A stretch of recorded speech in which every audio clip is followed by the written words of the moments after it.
April 29th, 1945, Milan, Italy. In Piazzale Loreto, the sun has barely risen before the horror is revealed. Bodies hang upside down, bloodied, kicked and spat upon by an angry mob. In the center, an almost unrecognizable face, Benito Mussolini.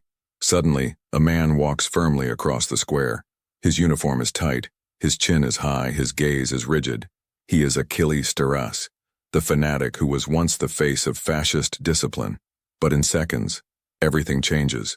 He stares at the corpse of the Duce and gives the Roman salute. Would anyone have the courage to honor their fallen leader before the people who want to kill you? Starace did, and he paid with his life. Stay until the end to hear his last words and understand how one of the men most loyal to Italian fascism became a symbol of its downfall. Before continuing, subscribe to the channel, activate the bell, and like the video. This helps us bring you remarkable historical accounts. If you'd like to suggest other little-known characters, comment below. Achille Starace wasn't born to be a monster. In August 1889, in the small town of San Nicola in the far south of Italy, he was just the son of a modest wine merchant. His childhood was marked by the rigidity and discipline typical of a region where the state rarely reached, but patriarchal values prevailed. Even as a young man, he demonstrated an almost obsessive sense of order and a great admiration for the army. He graduated in accounting as his family wished, but it was in military service that his true nature began to reveal itself. In 1909, he joined the Royal Italian Army. Wearing the uniform wasn't just an obligation, it was a rite of passage into a world where he felt at home. World War I changed everything. On the battlefields of northern Italy, amid muddy trenches, barbed wire, and the constant smell of death, Starace discovered his true calling: disciplined, institutional, almost sacred violence. He wasn't just another officer, he was someone who seemed to make sense of chaos. His actions drew attention. He was promoted, decorated, and praised. He received the Silver Medal for military valor, an honor reserved for those who faced hell with almost mechanical coolness. His hands were stained with blood, but his chest was covered in glory. Returning from the war disillusioned with liberal democracy, Starace didn't seek peace. He wanted permanent, total, absolute action. He had a reputation for being provocative, impulsive, theatrical, and aggressive, priding himself on resolving conflicts with his fists. In 1919, he starred in an emblematic episode in a Milan cafe. Upon hearing pacifists discussing politics, he lost control and brutally beat them, leaving some near death. The episode spread like a warning. He was among the men who would shape the new Italy by force. In 1920, when fascism flourished like the Black Death through the streets of the country, Starace found his home. He joined a movement led by Mussolini, not out of political calculation, but out of blind faith. For him, fascism was not an ideology, it was a religion. Mussolini, a prophet. In October 1921, at the age of 32, Starace was appointed Deputy Secretary of the newly created National Fascist Party, a meteoric rise for a man who saw brutality as a form of political expression. He was disciplined, obsessed with hierarchy, and possessed something Mussolini valued above all else: unconditional loyalty. In 1922, during the historic March on Rome, Starace commanded one of the columns of black shirts that crisscrossed the country. While Mussolini negotiated behind the scenes, Starace marched at the head of hundreds of men. His role was clear: to intimidate. The presence of the black shirts was not symbolic. It was a real threat to the liberal state. He knew it, and relished it. Imagine thousands of uniformed men armed with clubs and arrogance marching through the narrow streets of Rome. In command, a man with a steely gaze who saw violence as art and politics as a stage. Starace was not just a soldier, he was a choreographer of intimidation, a director of scenes designed to generate fear. In 1931, Starace reached his political peak. He was appointed General Secretary of the National Fascist Party, becoming the architect of the propaganda machine that sustained the regime.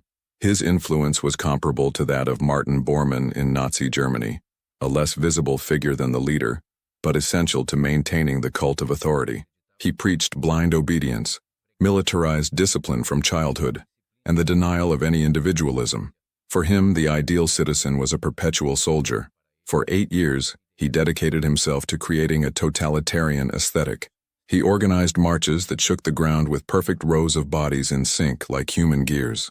parades that mesmerized the people, blending theater, militarism, and a cult of personality. He created slogans, mass choreography, and an almost religious glorification of Mussolini. He implemented the anti-Semitic laws of 1938 with sadistic enthusiasm. He was the kind of fanatic who not only obeyed, but insisted on going further, on showing his worth. Starace was also ridiculous, and this made him even more dangerous. He became known for his bizarre public spectacles. He performed acrobatics in front of audiences, jumped horses over moving cars, jumped through flaming hoops, and transformed official ceremonies into circus acts. He used athletes as living symbols of fascist vigor, attempting to link physical health to ideological purity. He attempted to create an Italian version of the Hitler Youth, focused on indoctrinating children with uniforms, anthems, and parades. He wanted to mold generations of young fascists from the cradle. Although he didn't achieve the same success as the Nazis, his obsession with childhood revealed the depth of his ideology. Starace was a caricature of himself, but like all ideological caricatures, he was lethal. He was not just an executioner of fascism, he was its crudest incarnation. In 1935, during the invasion of Ethiopia, Starace donned his uniform with almost religious pride. In his eyes, war was not just a military campaign, it was a crusade. For him, Africa was the perfect stage to display his devotion to fascism. Leading troops in the Italian invasion of Ethiopia, he felt honored. Amid desert mountains and devastated villages, his brutality reached new heights. Mustard gas bombings, summary executions, systematic rapes, crop destruction, and well poisoning. He was always at the head of the columns, the smiling face of the massacre. Starace also turned his violence against the moral enemies of fascism, pacifists, decadents, and cowards. During a rally in Africa, he mocked British politics. England is rich, but Italy has tough muscles. His words inflamed the soldiers, who applauded more out of fear than conviction. The line between obedience and fanaticism had already blurred. How had a man with a degree in accounting and a World War I veteran become an agent of such inhumanity? In 1935, no one dared ask aloud, but the answer lay in his blind devotion. He saw violence and order as the very essence of life. The empire's downfall began with the Second World War. After years of near absolute power, Starace was removed from the party secretariat and replaced by Tullio Cianetti, a more palatable bureaucrat. Mussolini sacrificed his old comrade to save his own position. Starace tried to maintain his relevance as chief of staff of the volunteer militia, but he was only a shadow of his former self. In 1941, he was removed again, unceremoniously, without explanation. While he became irrelevant, Italy bled, humiliating defeats in Greece, North Africa, and the Soviet Union. Ill-equipped soldiers died by the thousands.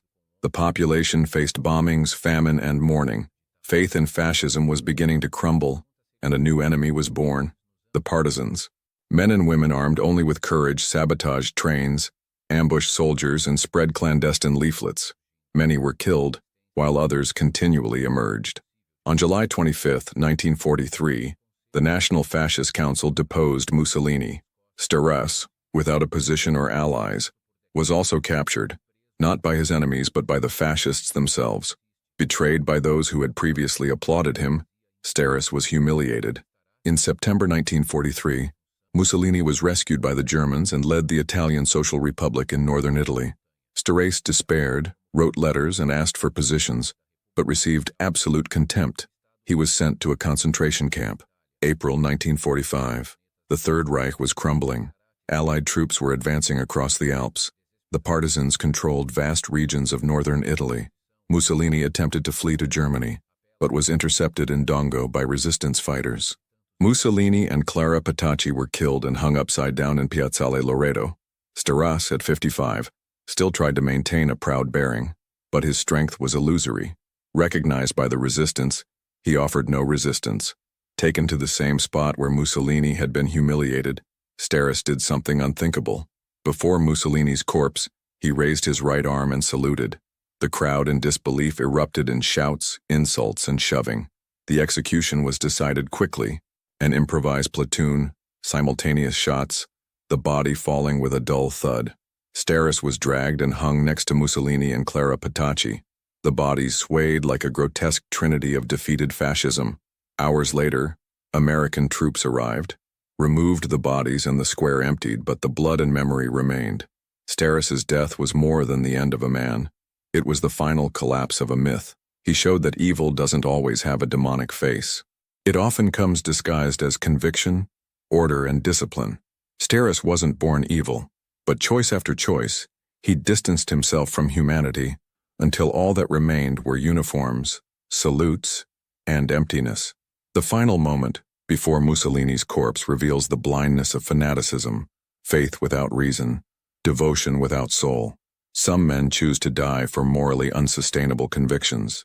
Starace died as he lived, faithful to his last breath, and with him died the illusion of a totalitarian regime sustained by the blind obedience of thousands of ordinary individuals. And so we come to the end of this intense story, marked by pain, fanaticism, and the fall of a regime that left deep scars in Italy and the world. Achille Starace's trajectory reminds us that blind obedience and propaganda can transform ordinary men into instruments of destruction. If you were moved, learned something new, or want to continue exploring historical accounts like this, subscribe to the channel, activate the bell, and leave a like.